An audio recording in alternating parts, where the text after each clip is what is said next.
Hello, my name is Allie, and this is my first vlog entry. Today is January 8th, 2017, and it's the fourth day in Lithuania.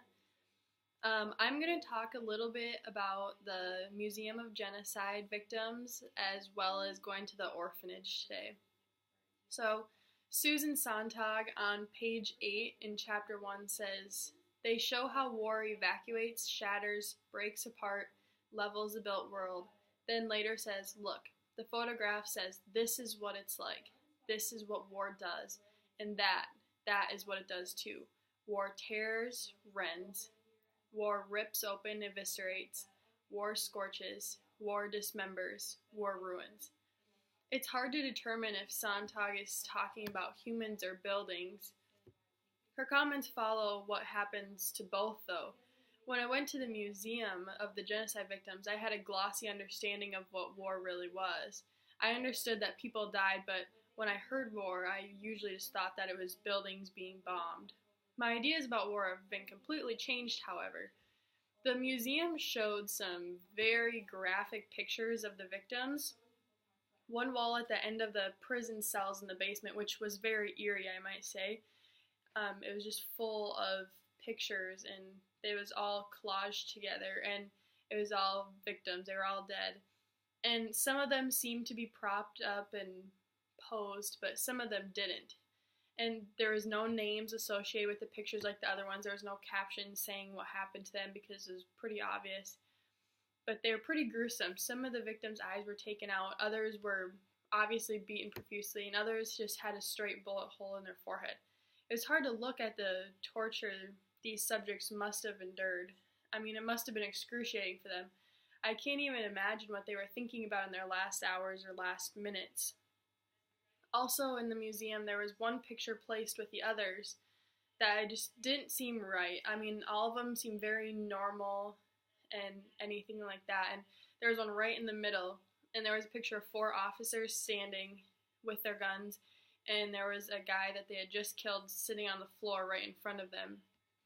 And there was just one bullet to the forehead, and I'm sure the killing must have been relatively short after that picture had taken, because the blood from the bullet hole was less than 2 inches down his forehead. So, I mean, it was pretty wild seeing that.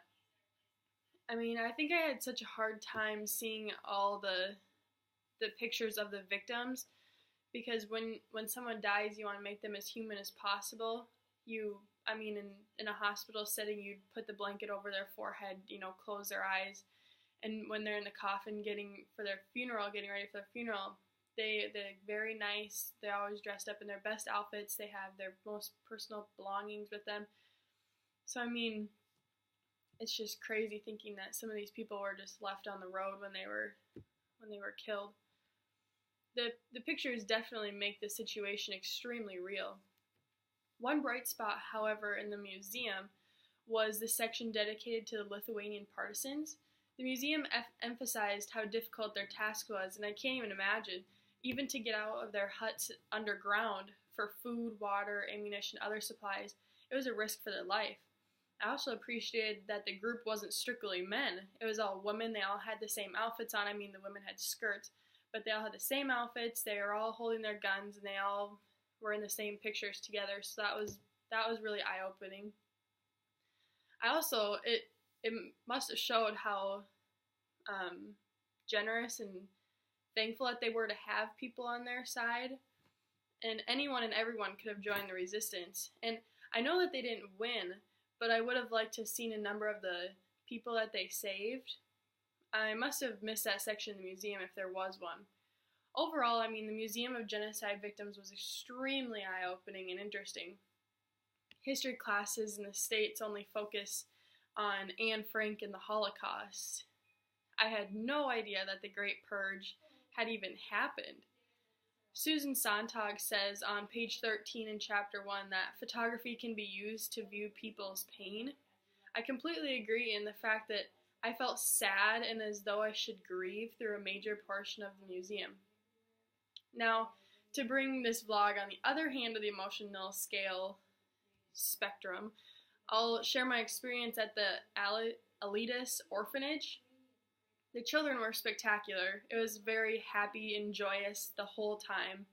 They were all very relaxed and they all wanted to play with you. Each of them had a certain thing that they liked doing and a certain game that they were good at, so that was really cool. One little kid would come around and like tap you on the shoulder and like run away, and you'd look to see who it was, and it was him every time. And you got tricked, but he really liked that, so that was really cool. And all of the children really responded to cell phones. They weren't playing games like Block It, any games. They were doing pictures. They really liked taking pictures. It was of themselves, of the wall, of other people, pictures that people were drawing. I mean, they were just fascinated. I thought that was really cool. Pictures can be used to view pain, but they also can be used to view happiness, how happy these people were. These pictures will show lots of toothy smiles, dimples, creased corners of eyes, tongues out, crinkled noses, lots of walls, I'm sure. I mean, I just get happy talking about the pictures and you're not even looking at them. We didn't speak the same language, but we still had a great time. I mean, especially thanks to our interpreters. Playing musical chairs and Duck Duck Goose proved one thing about all the kids. They were really fast learners and they were really competitive. In general, also noticed that children were really rough with each other. I mean, hitting, kicking, punching in the face seemed to be an okay thing to do. But I mean, if they're all living with each other, no different than brothers and sisters hitting each other. I mean, overall, I really had a great time. And when we had to go, the kids gave us hugs, and some of them walked some people to the door.